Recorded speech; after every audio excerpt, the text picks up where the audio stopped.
नमस्कार. स्वागत आहे तुमचं महाराष्ट्र देशा या यूट्यूब चॅनलमध्ये. मराठ्यांचा गौरवशाली इतिहास, मराठ्यांचे शौर्य, मराठ्यांची घोडदौड, अटकेपर्यंत फडकलेले मराठी निशाण, त्याचबरोबर मराठी साम्राज्याचा उदय, विस्तार, अंत आणि आज भारतीय राजकारणात मराठ्यांचे स्थान अचूक टिपणारी एक कविता आपण या व्हिडिओमध्ये पाहणार आहोत. कवितेचे शीर्षक आहे शापित मराठी. कवितेचे शीर्षक आहे शापित मराठी. शहाजी राजांनी पाहिलेलं स्वराज्य स्वप्न जिजाऊंनी उरात जपलं, पोचलं. शहाजींच्या मनातलं स्वराज्य शिवबाकडून प्रत्यक्षात उतरवलं. प्राणांची कुरवडणी करून स्वराज्य शिलेदाराने त्या आसमानी तेजाने उजळवलं.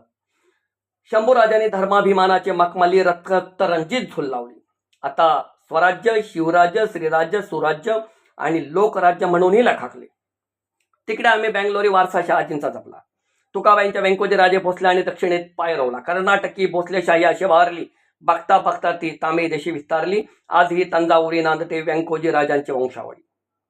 येसुबाई राजाराम तारा, फडकवती भगवा फरारा, पण धनाजी संताजीच्या धन्याच्या चाकरीला पुजली फंद पितोरी मराठ्यांच्या पाचवीला. ज्या गावच्या बोरी त्याच गावच्या बावळी, सूर्याजी पिसाळ नावाची आळी ही स्वराज्यात पोचली. स्वराज्य सूर्य सांजवतात अंधुक होत जाता. बल्लाळी पेशवा स्वराज्याचे निशाण खांदी घेऊन उभा होता. जाणत्याचे निशाण थोरल्याकडे, मग काय विचारता. अहो पराक्रमाची शर्त झाली. चौथाईच काय आमच्या पराक्रमाने बुंदेलखंडी प्रजेने भेट म्हणून मस्तानी बी समर्पिली. हा होता आमच्या पराक्रमाचा सन्मान, जरीपटका भगव्याची शान आणि मान.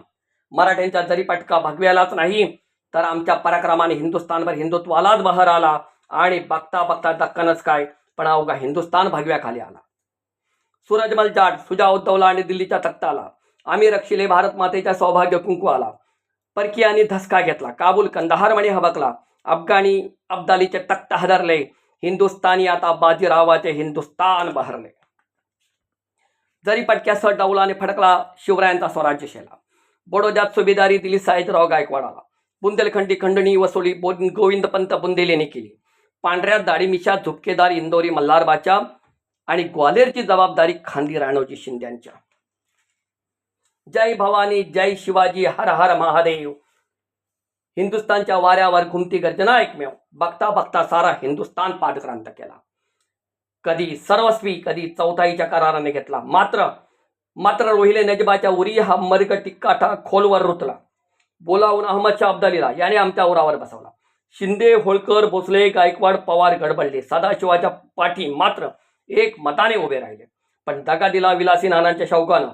75 लग्नकारी उरकले आणि इथे सर्वनाशाचे बिगुल वाजले. मराठी सरदार वारसा सांगती छत्रपतींच्या गनिमी काव्याचा. मात्र भाऊनी घेतला निर्णय गोलाच्या लढाईचा. इथेच ठिणगी पडली आणि शाफीत मराठ्यांत उभी फूट पडली. तोपखान्याचे नायकी भाऊनी इब्राहिम खान गार्देला दिल्ली. मल्हारबांच्या माथ्यात तिथेच ठिणीक गेली आणि मल्हारबांनी परतीची वाट धरली. अखेर 14 जानेवारी 1761 अब्दाली मराठे पानिपतावर खडाजिंगे उडाली काढण्या उठते. विश्वास पडला भाऊ दिसेनासा झाला. मराठी सैन्यात एकच हाहाकार उडाला. हर हर महादेव, जय भवानी, जय शिवाजी. दोषात मराठे कडाडले आणि तोपखाना मागे टाकून सैन्य पुढे पळाले. दुपारपर्यंत जिंकलेले युद्ध मराठे सांजवता हरले. दुपारपर्यंत जिंकलेले युद्ध मराठे सांजवता हरले. बिठूरला तांब्यांची मणिकर्णिका आता उपोर झाली होती. नेवाळकरांची गृहलक्ष्मी म्हणून झाशीला आली होती.